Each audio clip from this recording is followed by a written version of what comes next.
Hello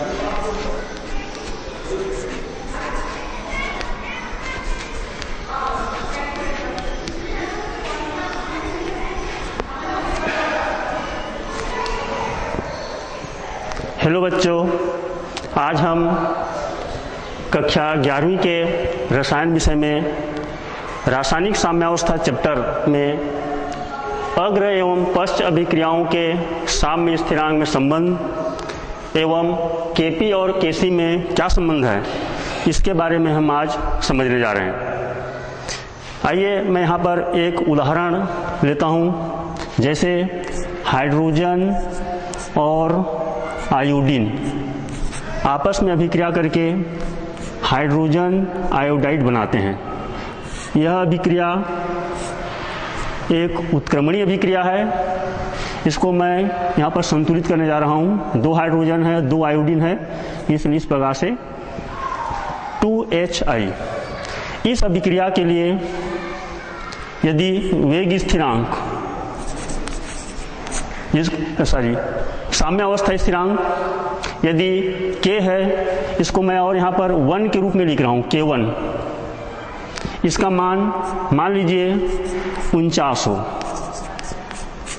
तो अभिक्रिया H2 plus I2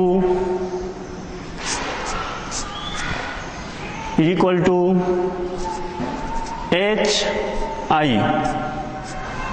इसको मैं इस अभिक्रिया को यदि मैं 1/2 कर देता हूँ, जैसे यहाँ पर अभी एक ही मोल है हाइड्रोजन का, एक ही मोल है आयोडीन का, इसको मैं यदि 2 से भाग देता हूँ तो इस प्रकार से समीकरण हो जाएंगे 1/2 H2, 1/2 I2।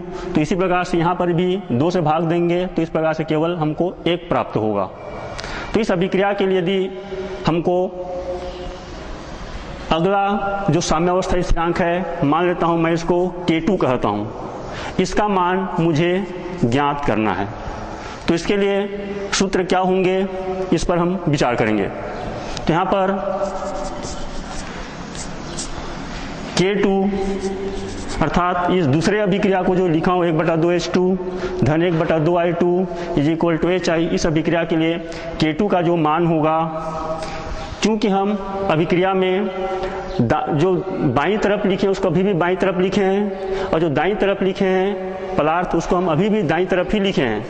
इसलिए हमारे जो अभिक्रिया होंगे उसमें हमको केवल K का ही इसमें जिक्र होगा, इसमें कोई परिवर्तन नहीं होगा। इसमें K1 है तो K1। अब चूंकि हमने यहाँ पर 1/2 से भाग दिया है, इसलिए इसके घात में भी हम 1/2 का भाग देंगे।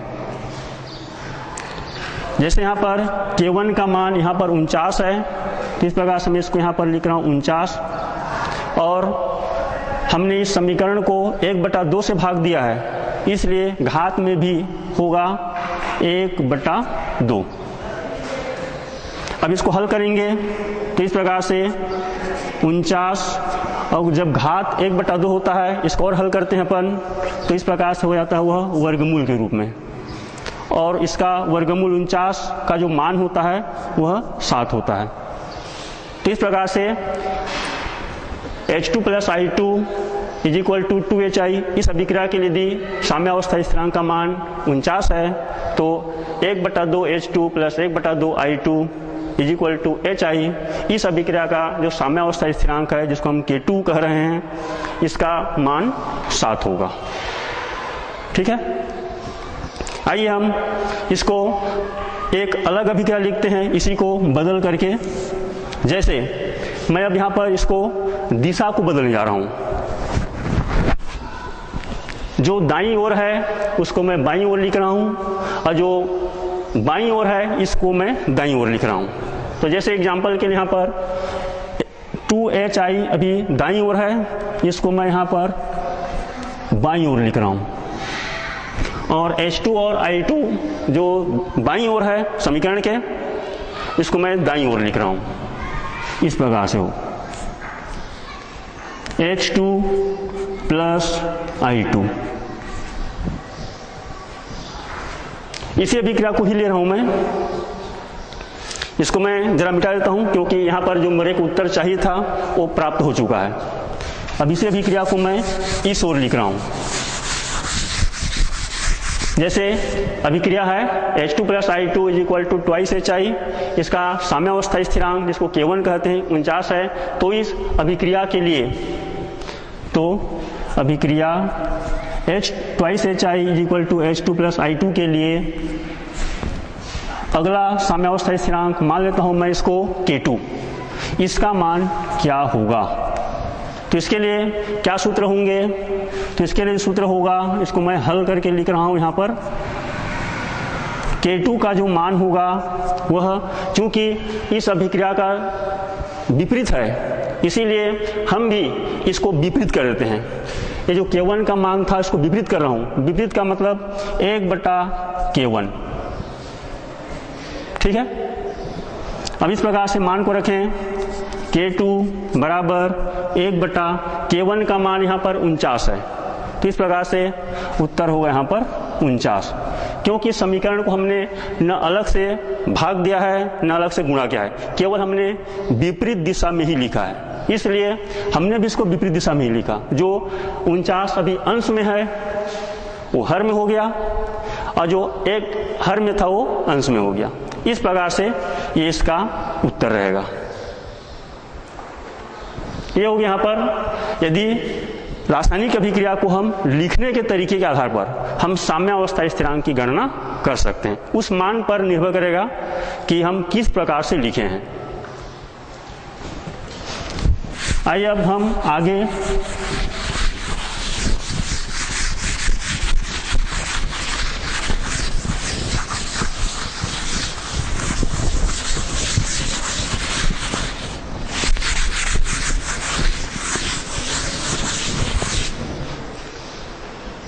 हमारा अगला टॉपिक है Kp एवं Kc में संबंध।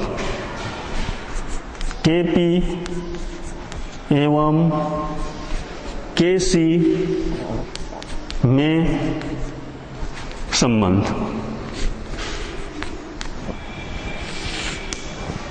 इन दोनों के साम्यावस्था स्थिरांक जब अभिक्रिया विलयन अवस्था में होता है तो हम इसको Kc के रूप में लिखते हैं। अभिक्रिया यदि गैसीय अवस्था में हो रहा है तो हम इसको Kp के रूप में लिखते हैं।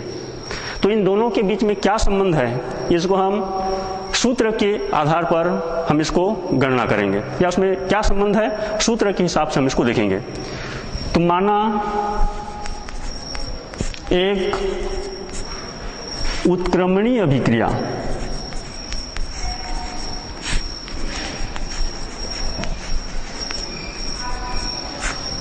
इस प्रकार से है, एक अभिकारक A है, दूसरा अभिकारक B है। ये दोनों अभिक्रिया कर रहे हैं और अभिक्रिया उत्क्रमणी है, इसलिए इस प्रकार से चिन्ह का प्रयोग करते हैं जिसमें हम इसको साम्यावस्था साम्य चिन्ह कहते हैं। उत्पाद बना रहा है C और D, मान लीजिए नाम है उसका, कोई पदार्थ हो सकते हैं। अब यहाँ पर मान लेते हैं इसमें अभिकारक A के मोलों की संख्या मान लीजिए N1 है, जैसे 2 है, 3 है, 1 भी हो सकता है। इसमें मान लेते हैं अभिकारक B के मोलों की संख्या N2 हो, और उत्पाद जो हमको बन रहा है C और D, इसमें मान लेते हैं इसमें M1 है और उत्पाद D के मोलों की संख्या मान लेते हैं इसमें M2 है। अब इसको हम साम्यावस्था होने के कारण से हम द्रव्यानुपाती क्रिया नियम लागू करते हैं। द्रव्यानुपाती क्रिया नियम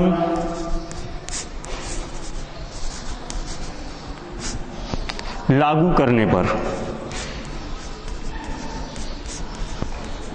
क्यों करते हैं? क्योंकि अभिक्रिया साम्य अवस्था में उत्क्रमणीय अभिक्रिया है, इसीलिए उत्क्रमणीय अभिक्रिया के लिए हम द्रव्यानुपाती क्रिया नियम लागू करते हैं। तो लागू करें अपन साम्य स्थिरांक के बराबर इस समीकरण के दाईं ओर जो पदार्थ हैं, उत्पाद हैं, उनके सक्रिय मात्रा का गुणनफल, जैसे C है, सक्रिय मात्रा C, इसको इस प्रकार से पढ़ना है, इसको बड़ा कोष्ठक नहीं पढ़ना है, क्या पढ़ना है, सक्रिय मात्रा C गुणित पदार्थ D के सक्रिय मात्रा, और जो मोलों की संख्या होती है, सामान्य रूप में लिखा हुआ है M1 और एक M2 लिखा है, इसको इस नियम के तहत हम घात में लिखते हैं। तो ये M1 ऊपर में रहेगा और इसका जो मोलों की संख्या है M2, एक क्रमशः इसमें ऊपर में रहेंगे, बटा या भागित नीचे में क्या लिखना है, जो पदार्थ बाईं तरफ हैं, जैसे A है, इसके सक्रिय मात्रा, दूसरा पदार्थ B, इसके सक्रिय मात्रा, दोनों का ये गुणनफल है। इसमें A के मोलों की संख्या N1 है, जिसको हम इस प्रकार से क्रमशः घात में लिखते हैं N1, और इसको अपन लिखते हैं इसमें N2। और यदि अभिक्रिया मान लीजिए विलयन अवस्था में हो रहा है, अभिक्रिया विलयन अवस्था में हो,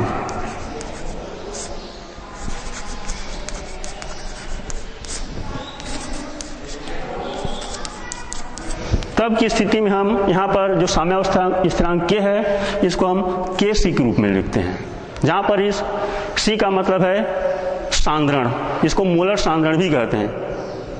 अब इसी को मैं आगे हल कर रहा हूं, किस प्रकार से और लिखना है, इधर देखिए, Kc बराबर, जो बड़ा कोष्ठक है इसको हल करेंगे तो इसको C के रूप में लिखा जाता है, यही C है जिसको अपन मोलर सांद्रण कहते हैं। और ऑलरेडी यहाँ पर पहले से लिखा हुआ है C, ये पदार्थ है जो उत्पाद के रूप में हम इसको लिखे हैं, तो ये C है, इसीलिए मैं इसको समझने के थोड़ा छोटा लिख रहा हूँ।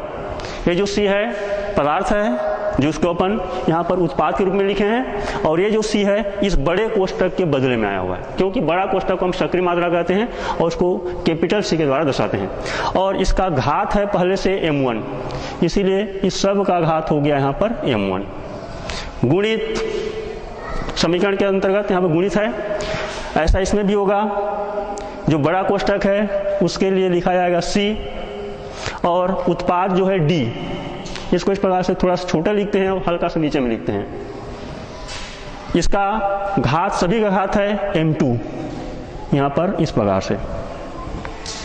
इसी को नीचे में भी इसी प्रकार से लिखें, A पदार्थ A है, उसके सक्रिय मात्रा एक बड़ा कोष्ठक, इसके लिए हम लिखते हैं इसमें C, और इसका घात है इसमें N1, ये मोलों की संख्या है N1 लिखते हैं। उसी प्रकार से यहाँ पर गुणित है, तो मैं भी लिखा हूं यहाँ पर गुणित, पदार्थ B, या अभिकारक कह सकता हूं मैं यहाँ पर, क्योंकि इस अभिक्रिया में ये बाईं तरफ है तो हम इसको अक्सर अभिकारक बोल देते हैं, लेकिन यहाँ पर ये C है, बड़ा कोष्ठक हटा रहे हैं अपन, इसको इस प्रकार से भी लिखा जा सकता है, और घात इसमें N2, ये मोलों की संख्या है, B के सापेक्ष मोलों की संख्या। अब इसको मैं यहाँ पर समीकरण नंबर 1 मान रहा हूं। आइए इसी अभिक्रिया को यदि गैसीय अवस्था में तो क्या लिखेंगे, यदि अभिक्रिया गैसीय अवस्था में हो,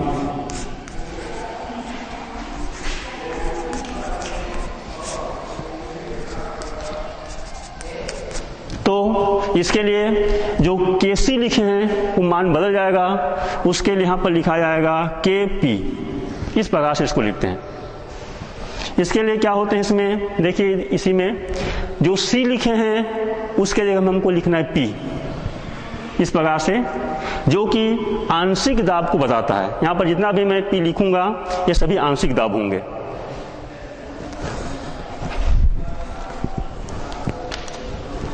चलिए लिखें, यहाँ पर इसके बदले में आ गया P, और पदार्थ है C, इसके मोलों की संख्या M1 गुणित सक्रिय मात्रा C के जगह में आंशिक दाब जिसे P लिखते हैं, ये उत्पाद या जो क्रियाफल है D, उसका घात है यहाँ पर M2।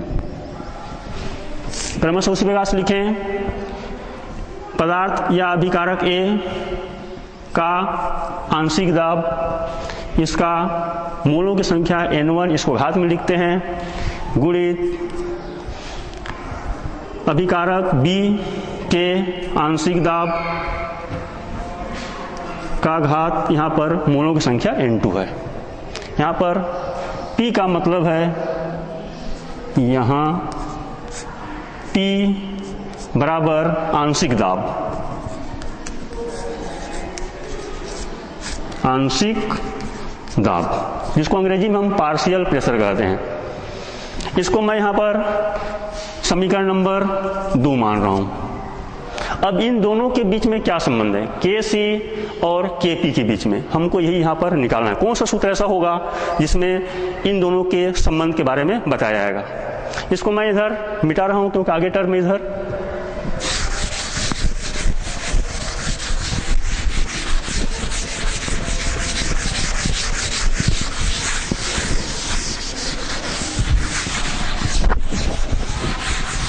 इसके आगे लिखना है अपन को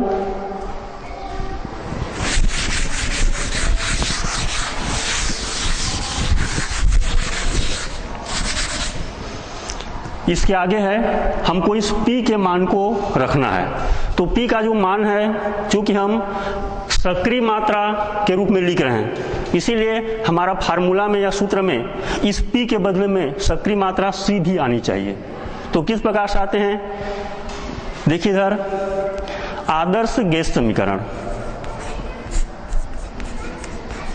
आदर्श गैस समीकरण ये होता है पी भी बराबर एन आर टी, जहां पर इस P का अर्थ है उस, चूंकि अभी हम गैसों के लिए ही लागू कर रहे हैं, यहाँ पर साफ साफ है आदर्श गैस समीकरण है, गैसों के लिए ही लागू है। तो ये पूरे में जितना लिखूंगा सभी गैस के लिए लागू है। तो ये गैस का हो गया, गैस का P का मतलब है यहाँ पर दाब, जो कि आंशिक दाब के रूप में यहाँ पर लिखा जा सकता है। भी पात्र का आयतन, मैं केवल यहाँ पर आयतन शब्द का ही प्रयोग कर रहा हूँ, वॉल्यूम जिसको बोलते हैं अंग्रेजी में। n मोलों की संख्या,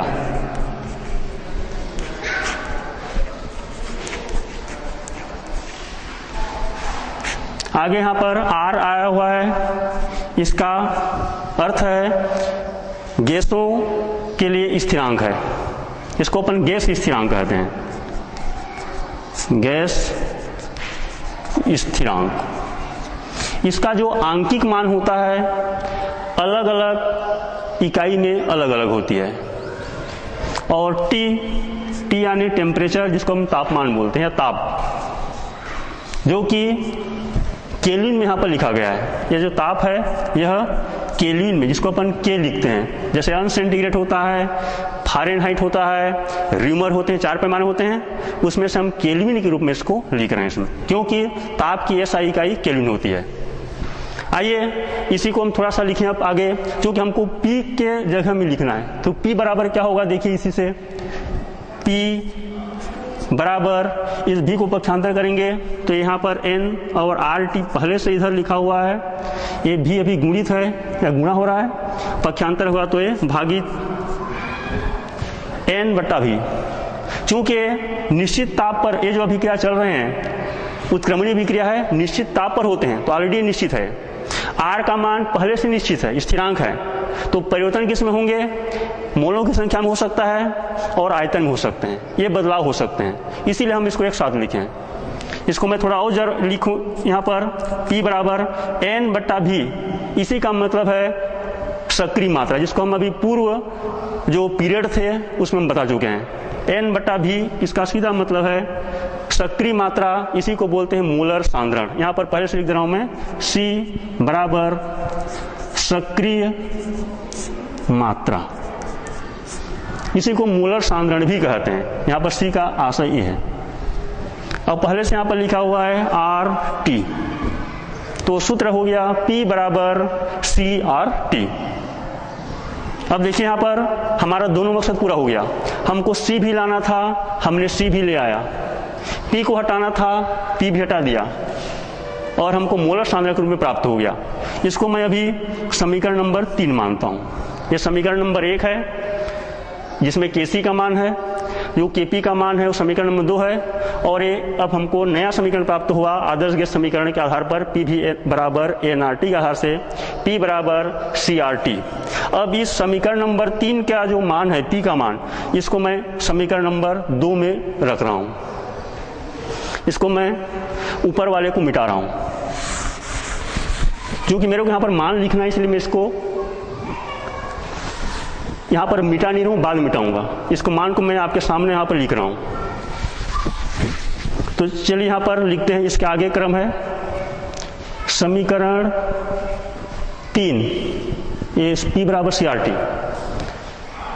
के मान को समीकरण 2 यानी Kp बराबर, ये जो अभी हम सूत्र पढ़ रहे हैं समीकरण नंबर 2, इसमें मान को रखना है। समीकरण 2 में मान रखने पर रखें इस मान को Kp बराबर, P के जगह में हमको लिखना है CRT। मैंने लिख दिया इसके जगह में। जितने यहाँ पर पद आएंगे सभी में हमको CRT लिखना है। और देखिए पहले से, और ये पहले से यहाँ पर C लिखा हुआ है, ये तो C है ही है, ये सूत्र का हो गया। ये P बराबर CRT है, इसको इसके जगह में लिखा मैं, और पहले से इसमें C लिखा है। इसको मैं यहाँ पर इस प्रकार से छोटे से यहाँ पर लिखा। इसका मतलब यहाँ पर जो उत्पाद बना था अभिक्रिया में ये है, और इसका पहले से घात है M1, सब का घात है M1 गुणित, यहाँ पर भी लिखें अपन P के जगह में लिखेंगे CRT,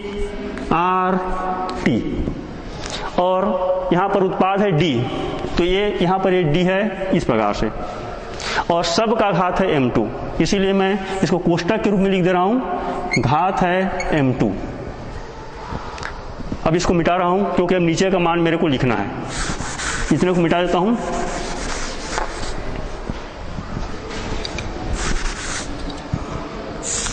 भागित है पूरा, नीचे में यहाँ पर है P, इसके जगह में लिखता हूँ मैं CRT, और ये पदार्थ है A, सभी का घात है इसमें N1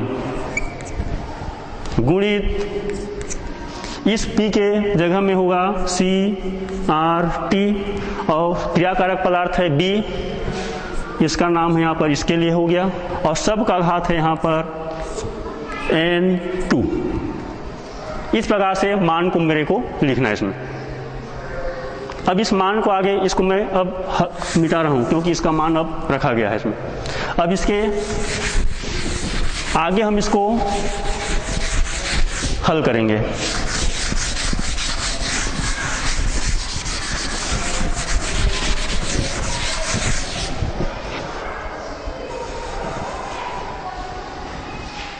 अब यहां पर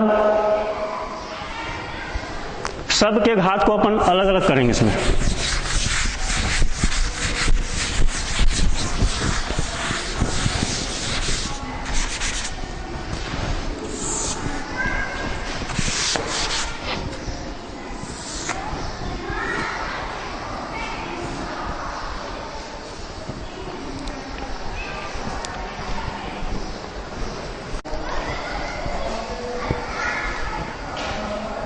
आइए इसको हम आगे हल करें। किस प्रकार से हल करेंगे? यहाँ पर Kp बराबर, इसको सबको अलग अलग कर दें। ये RT, यहाँ पर भी RT है, यहाँ पर भी RT है, यहाँ पर भी, सभी में RT हैं, तो सब में कॉमन है। इसको मैं पहले से अलग कर देता हूँ RT। और क्या बचा यहाँ पर? CC, ये जो कैपिटल C है और ये जो स्मॉल c है, ये मोलर सांद्रण के लिए है। इसका भी घात कितना है यहाँ पर? M1, पूरे C का घात है इसमें M1, ठीक है। इसी प्रकार से इसको मैं थोड़ा सा पास में लिखता हूँ, गुणित है RT, का घात भी है यहाँ पर m1। उसी प्रकार से इसमें भी लिखें अपन अलग से इसको, CD का घात भी है इसमें m2। उसी प्रकार से RT का घात भी है m2। क्रम से ऐसा लिखें अपन नीचे में, CA का घात भी है n1, CA का घात n1 गुणित RT का घात भी है n1, RT का घात n1। ये पूरे RT के लिए यहाँ पर लिखने की जरूरत नहीं है, एक कॉमन है इसमें RT, सभी में ऐसा मैं इसको कोष्टक में बना दूँ, केवल T के लिए इसको ना समझें, ये पूरे R और T के लिए कॉमन है, C के लिए तो है ही है, CA CB सभी के लिए। उसी प्रकार से गुणित CD का घात है, सॉरी CB का घात है इसमें n2 गुणित ये जो RT है इसका भी घात है, इसको मैं कोष्टक में लेता हूं मैं, RT का घात है n2।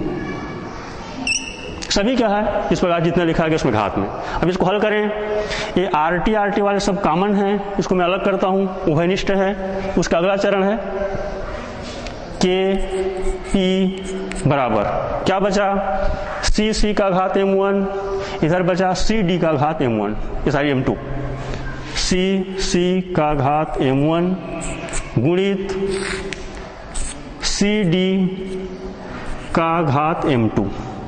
बचा यहाँ पर है RT का घात m1 गुणित RT का घात m2। इसको भी क्रम से अपन लिख लें, अलग कर लें इसको, ये सभी गुणित में ही है, RT का घात m1 गुणित RT का घात m2। नीचे में इस प्रकार से बचा हुआ है CA का घात n1, ये C वाले पद को मैं अलग लिख रहा हूँ, जो हमारे उत्पाद है CD और अभिकारक जो A भी अभी बताया गया था उसको मैं अलग लिख रहा हूँ, CA ये वाला मान है इसमें, इसको रख रहा हूँ मैं, CA का घात n1 गुणित क्रमशः उसी प्रकार से CB का घात n2। जो सजाती होते हैं उसको हम एक साथ लिखते हैं, और RT इसमें भी है, अब नीचे में RT घात n1 गुणित RT घात n2, इसको मैं अलग से लिख रहा हूँ, RT का घात n1 गुणित RT का घात n2। ये सभी के लिए R के लिए भी घात उतने हैं। अब इसको हल करें अपन, KP बराबर, हम लोग अभी समीकरण नंबर 1 लिखे थे, उस समीकरण नंबर 1 में CC का घात m1 गुणित CD का घात m2 बटा CA का घात n1 गुणित CB का घात n2 बराबर है इसमें KC के बराबर, समीकरण नंबर 1 से, क्योंकि समीकरण नंबर 1 में KC बराबर CC घात m1 गुणित CD घात m2 बटा CA का घात n1 गुणित CB का घात n2 यह आया है, उसका जगह मैं लिख रहा हूँ। क्यों लिख रहा हूँ, क्योंकि मेरे को KP और KC का संबंध बताना है, एक ही सूत्र में दोनों आना है, इसलिए मैं इसके जगह में अब इसको लिख रहा हूँ। आगे आ गया, इसमें इतने के बदले में हो गया, गुणित यहाँ पर बचा RT का घात m1 गुणित RT घात m2, इसके आधार समान हैं, दोनों में RT है, इसलिए एक ही बार होगा, और उसके जब गुणा होते हैं, आधार समान होते हैं तो घात जुड़ जाते हैं, तो इसका घात है m1 और इसका घात है m2, दोनों को जोड़िए। उसी प्रकार से नीचे में ये दोनों में RT कॉमन है, उभयनिष्ठ हैं या समान आधार है, इसलिए हम इसको एक ही बार लिखते हैं, और इसका घात है n1, इसका घात है n2, तो जब गुणा होते हैं तो घात जुड़ जाते हैं, तो जोड़ें अपन n1 प्लस n2, हो गया तक। आगे जैसे हम सूत्र जानते हैं, x का घात m गुणित x का घात मान लीजिए n है, तो सूत्र होता है इसके लिए x का घात m प्लस n। इस सूत्र के तहत हम इसको मान को रख रहे हैं। इसको हल करें अपन, KP बराबर KC। अब यहाँ पर इसको हल करना है तो हमको भागित को गुणित करना है, तो हम इसको ऊपर ले आते हैं, जो नीचे में RT घात n1 प्लस n2 है एक ही साथ में है, और m1 प्लस m2 एक ही साथ में आ गया। अब इस मान को ऊपर हल करने के लिए, तो यहाँ पर इस प्रकार से हो गया, ये गुणित तो पहले से है, RT का घात है इसमें ऊपर में m1 प्लस m2, और इस नीचे का जो RT है उसको मैं ऊपर ले रहा हूँ, तो इस प्रकार से भागित है तो हो जाएगा गुणित। ये है इस प्रकार से RT, और पहले से इसमें है N1 plus N2, N1 plus N2 एक साथ ले रहा हूँ, लेकिन यहाँ पर पहले से N1 प्लस N2 का मान धनात्मक है, तो जब ऊपर पक्षांतर करूँगा इसको ऊपर की ओर लूँगा तो धन का हो जाएगा, यहाँ पर ऋण हो जाएगा इसमें। ठीक है, नीचे में भी धन है, ऊपर में जाकर के ऋण हो जाएगा। इसी के क्रम से अब इसको ले रहा हूँ मैं। अब इसको एक लाइन और हल करूँ मैं, यहाँ पर KP बराबर KC गुणित, देखिए इस दोनों में RT समान है, जैसे यहाँ पर बताया मैं आधार समान है, तो एक साथ लिखूंगा, उसको एक ही बार लिखूंगा RT। अब यहाँ पर गुणा हो रहा है, और गुणा होगा तो घात क्या होते हैं, जुड़ जाते हैं, जैसे यहाँ पर बताया सूत्र में। तो एक घात M1 प्लस M2 धन जोड़ रहे हैं, इसको क्या है ऋण। देखिए इधर से इस प्रकार से इसको मैं इसको अलग से कोष्टक में लिख रहा हूं, क्योंकि यहाँ पर ये ऑलरेडी आया हुआ है।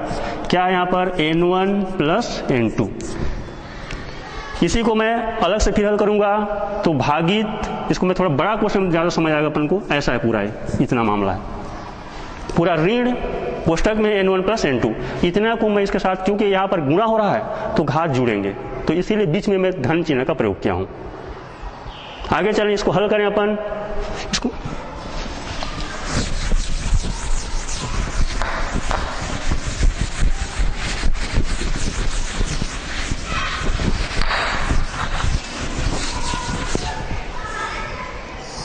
चलिए KP बराबर यहां पर है KC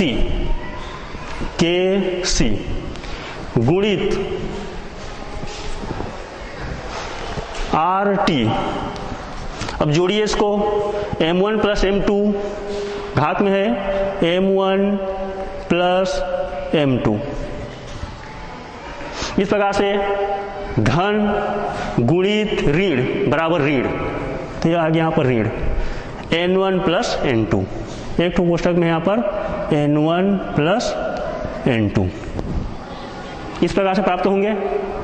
अब आगे चल इसको और हल करें, एक लाइन KP बराबर KC गुणित, इसको मैं गुणित के रूप में इस प्रकार से लिख दे रहा हूँ, नहीं कुछ चिन्ह नहीं माने गुणा है वो, तो इसीलिए मैं इसको अलग से गुणित नहीं कर रहा हूँ, मैं यहीं पर इसको ऐसा RT लिख दे रहा हूँ, इसका मतलब इसके साथ गुणा हो रहा है।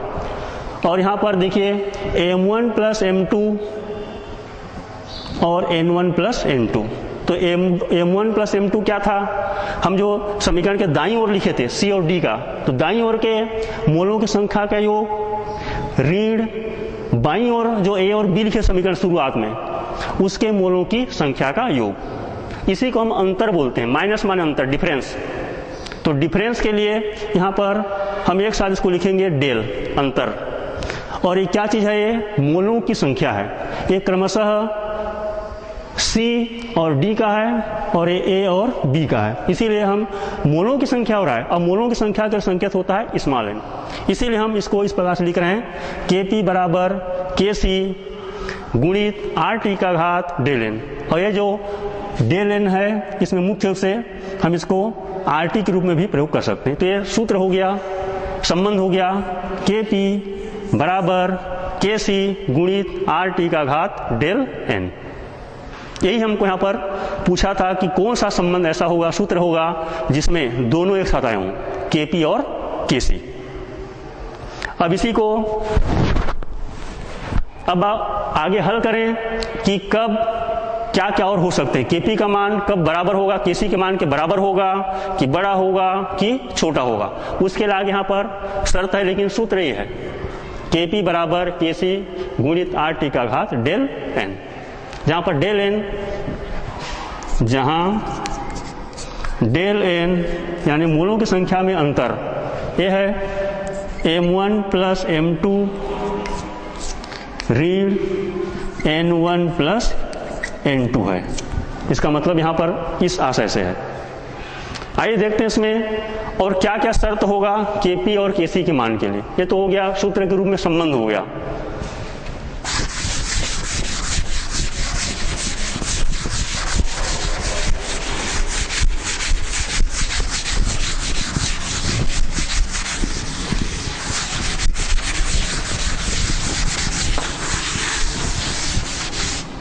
देखिए इधर अब आगे इसमें शर्त है। शर्त पहला, यदि m1 प्लस m2 इसका जो मान है n1 प्लस n2 के बराबर हो जाए, तब की स्थिति में यहाँ पर Kp का मान बराबर होगा Kc के। ध्यान समझेंगे अच्छे से। Kp का मान Kc के तभी बराबर होगा जब m1 प्लस m2 का मान n1 प्लस n2 के बराबर होगा। इधर भी मान लो 2 है, इधर भी 2 हो जाए, इधर भी बाईं तरफ में 4 हो जाए, इधर भी 4 हो जाए, तब की स्थिति में यहाँ पर Kp बराबर Kc, अर्थात इसको मैं दूसरे शब्दों में कहूँ डेल n का मान 0 हो जाए। जब ये भी डेल n का मतलब तो पहले से यहाँ पर लिखा गया है, डेल n का मतलब है m1 प्लस m2 ऋण n1 प्लस n2। जैसे एक उदाहरण लेता हूँ मैं यहाँ पर, ये सूत्र याद रखेंगे, जब ये m1 प्लस m2 का मान n1 प्लस n2 के बराबर हो जाए तभी Kp का मान Kc के बराबर होगा। जैसे एक उदाहरण ले रहा हूँ मैं, n2 उदाहरण है n2 प्लस O2 और ये अभिक्रिया उत्क्रमणी है, नाइट्रिक ऑक्साइड बना रहे हैं, पदार्थ है। देखिए इधर यहाँ पर जल्दी से बताइए आप लोग, m1 प्लस m2 इसका मतलब है जो दाईं ओर है उनके मोलों की संख्या का योग है। तो इधर तो एक ही है, केवल नाइट्रिक ऑक्साइड ही है, इसके मोलों की संख्या कितनी है? 2 है, इसी को लिख रहा हूँ, यहाँ पर 2 आया है। और n1 और n2 क्या चीज़ है? हम अभी बाईं तरफ लिखे थे, तो बाईं तरफ में देखिए नाइट्रोजन एक ही मोल है, इसको लिख रहा हूं मैं, यहाँ पर 1 है, कुछ नहीं माने, प्लस O2 की मोलों की संख्या भी कुछ नहीं माने, 1 है, तो 1 हो गया। 1 और 1 जोड़े अपन कितना होगा? 2। तो इस प्रकार से m1 और m2 का मान भी 2 है और n1 और n2 का मान भी 2 है। अर्थात यदि मैं डेल n की बात करूं, यहाँ पर इसी को आगे लिख रहा हूं मैं, डेल n बराबर दाईं ओर के मोलों की संख्या माने m1 प्लस m2 का मान 2 है, ऋण बाईं ओर अर्थात n2 और O2 के मोलों की संख्या के योग कितना है? यहाँ पर 2 है। तो इसका अंतर निकालेंगे तो कितना होगा बताओ? 0 होगा। तो जितने भी इस प्रकार से डेल n का मान 0 आएगा, उस सभी के लिए Kp का मान Kc के बराबर होगा। और ये तभी हो सकता है जब m1 और m2 का मान n1 और n2 के बराबर होगा। ये पहला शर्त है। दूसरी शर्त देखें अपन, यदि एक का मान बड़ा करते हैं, एक का मान छोटा करते हैं, अधिक और कम करते हैं, दोनों साइड में लेते हैं अपन, एक तरफ एक बार इसको ज़्यादा लिख के देखते हैं, एक बार इसको ज़्यादा लिख के देखते हैं, दोनों में कंडीशन में क्या क्या होंगे ये देखेंगे इसमें।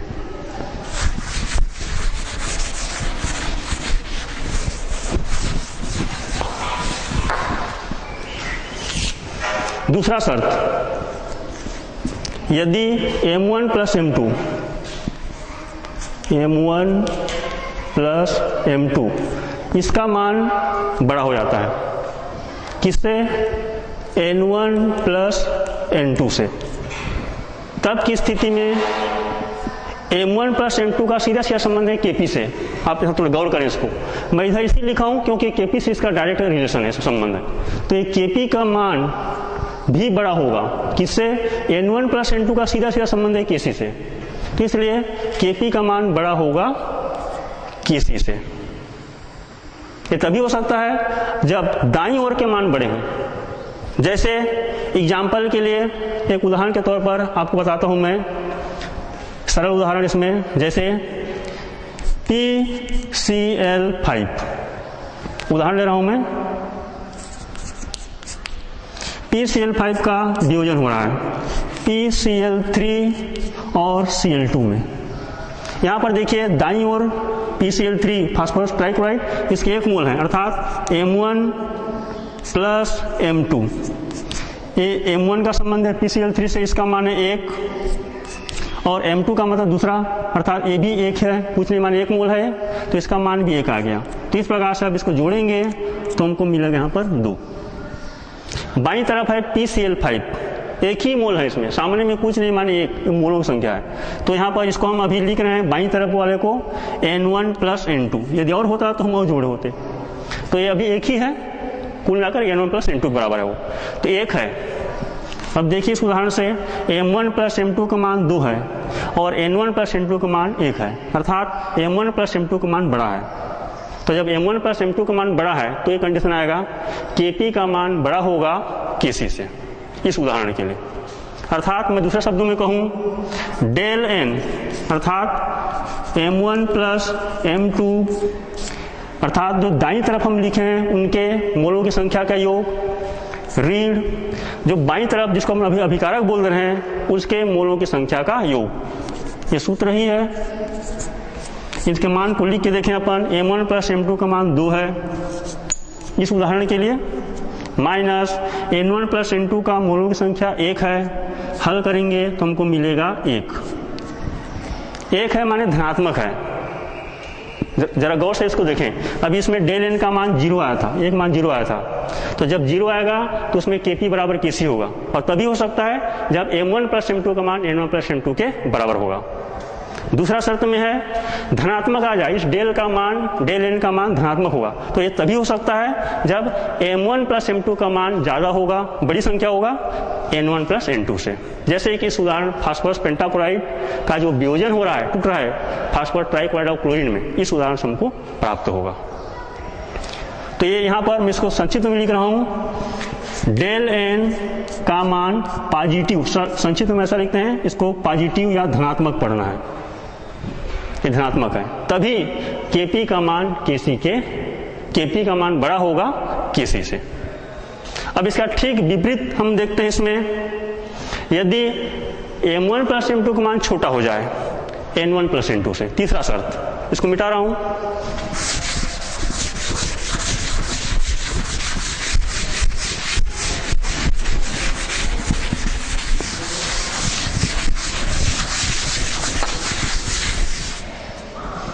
तीसरा शर्त,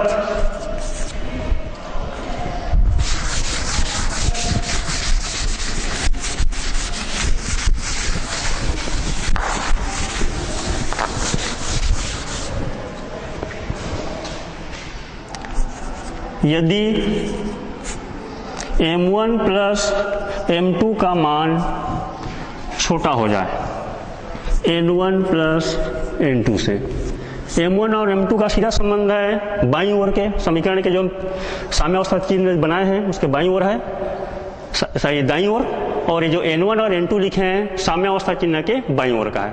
इसको हम शुरू में यहाँ पर स्पष्ट करते आ रहे हैं।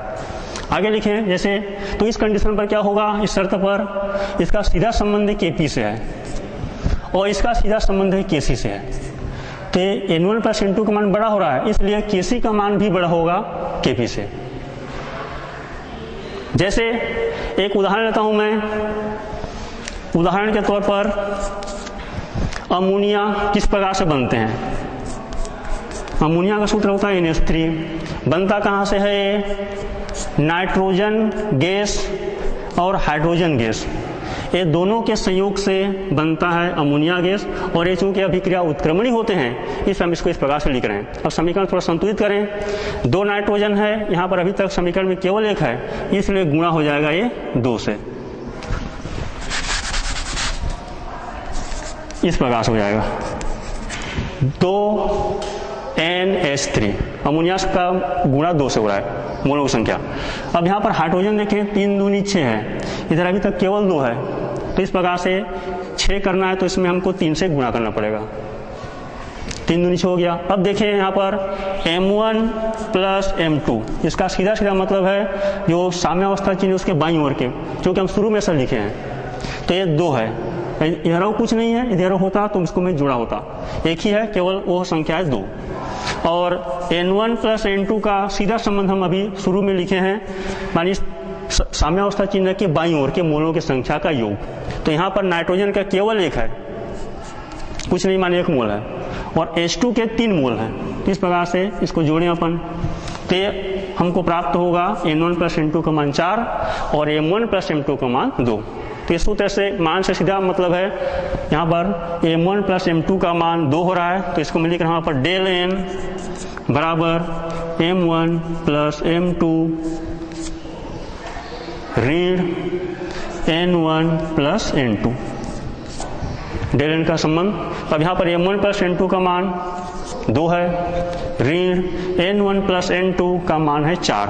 हल करेंगे तो एक धन एक ऋण घटेगा, बड़ी संख्या में छोटी संख्या घटाएं, 4 में 2 घटा दें 2, और बड़ी संख्या में ऋण है इसलिए उत्तर ऋण में आएगा, अर्थात उत्तर ऋणात्मक आ रहे हैं। तो इस प्रकार से इसको मैं दूसरे शब्द में लिख रहा हूं, डेल n का मान नेगेटिव, इसको संक्षिप्त में ऐसा लिखते हैं, इसको नेगेटिव पढ़ना है, ऋणात्मक। तो यदि डेल n का मान नेगेटिव आएगा तभी kp का मान छोटा होगा kc से, और kp का मान kc से तभी छोटा होगा जब, या डेल n का मान ऋणात्मक तभी आएगा जब m1 प्लस m2 का मान छोटा होगा n1 प्लस n2 से। इस प्रकार से हम इसके kp और kc में क्या संबंध हो सकते हैं, माने कब छोटा होगा, कौन किससे बड़ा होगा, या kp और kc कब बराबर होंगे, इसके लिए भी यहाँ पर शर्त है। इसी को हम यहाँ पर थोड़ा सा और लेते हैं इसमें, तो जो हम kp और kc की इकाई लिख रहे हैं, संक्षिप्त तो यहाँ पर बता दूं आपको मैं, kc की इकाई क्या लिखें आखिरी में हम, आखिर तो मान तो लिखेंगे सूत्र में, लेकिन आखिरी में जो इकाई होगा, जैसे हम दूरी लिखते हैं तो दूरी के हम कई प्रकार के सेंटीमीटर में लिखते हैं, मीटर में लिखते हैं, ऐसा ही kc जब लिखेंगे तो उसके लिए जो इकाई होगी वो होगी मोल, जिसको अपन इस प्रकार से लिखते हैं mol प्रति लीटर। इसको मैं ऐसा इस प्रकार से लेता हूं, मोल प्रति बटा लीटर, पूरे का घात होगा डेल n के, और शॉर्टकट में इसमें ये सूत्र है, इकाई जब लिखेंगे तो मोल बटा लीटर का घात डेल। अब डेल n का मान यहां से निकालना है, जैसे इसके लिए मैं निकाल रहा हूं, देखिए इधर से अभी जो बना हूं इस समीकरण को उधार ले रहा हूं मैं, n2 प्लस 3h2 वाला, इसमें हमको जो मान प्राप्त है, चलिए यहाँ पर kc की इकाई निकाल के देखते हैं। इसमें पहले लिखता हूं मैं मोल बटा लीटर का घात डेल n, डेल n का मान यहाँ पर है, उत्तर में है इसमें ऋण 2, तो यहाँ पर सीधा लिखूंगा मैं यहाँ पर ऋण 2। यदि धन 3 आ रहा है तो धन 3 लिखूंगा, जिस अभिक्रिया के लिए 0 आ रहा है तो 0 लिखूंगा, ठीक है ना, इस प्रकार से मान आएगा। तो इसकी इकाई हो गया। इसको और सरल रूप में कहेंगे तो मोल का घात भी ऋण 2 है और लीटर का घात भी ऋण 2 है। इसको सरल रूप में और लिख दे रहा हूं मैं, मोल का घात भी ऋण 2 है और लीटर का घात भी ऋण 2 है, क्योंकि पूरे के लिए है, घात में है। इसको और सरल रूप में लिखेंगे तो मोल का घात ऋण 2 और इस लीटर के घात ऋण 2, हल करने जा रहा हूं मैं, तो ये अभी भागित में है, नीचे में है, हर में है वो, उसको मैं अंश में लेने जा रहा हूं। तो लीटर का घात अभी ऋण 2 है, ऊपर जाएगा तो ये हो जाएगा धन 2, तो धन को तो लिखते नहीं अपन, केवल क्या लिखेंगे 2 लिखेंगे। इस प्रकार से मोल का घात ऋण 2 और लीटर का वर्ग हो जाएगा। आखिर में जो मान आएगा इस प्रकार से लिखा जाएगा उसको। इसी को यदि मैं kp के लिखूं, मैं सेम इसी प्रकार से होगा, kp की इकाई, उसके लिए चूंकि हम kp का मतलब है गैसों के लागू होते हैं और आंशिक दाब के लिए व्यक्त किया जाता है, p का मतलब पार्शियल प्रेशर, तो इसके लिए यहाँ पर इकाई होती है वायुमंडल। जैसे मैं अभी मोल बटा लीटर लिखा, उसके जगह में होगा वायुमंडल, मैं हिंदी में लिख रहा हूँ इस प्रकार से, और आप यदि इसको अंग्रेजी में लिखेंगे तो इसके जगह में हमको लिखना है ATM, small a small t small m लिखना है। इसका भाग भी सेम इसी प्रकार से डेल n होगा, ये दोनों का मतलब एक ही है, हम इस प्रकार से भी इसको लिख सकते हैं। बस हमको यहाँ पर ख्याल रखना है, डेल n का मान निकाल करके हमको लिखना है इसमें। तो इसी के लिए लिखेंगे, मान लीजिए इस समीकरण के लिए, तो यहाँ पर वायुमंडल रहेगा और घात हो जाएगा ऋण 2, इसी समीकरण बता रहा हूं मैं। इसी अमोनिया के निकालेंगे,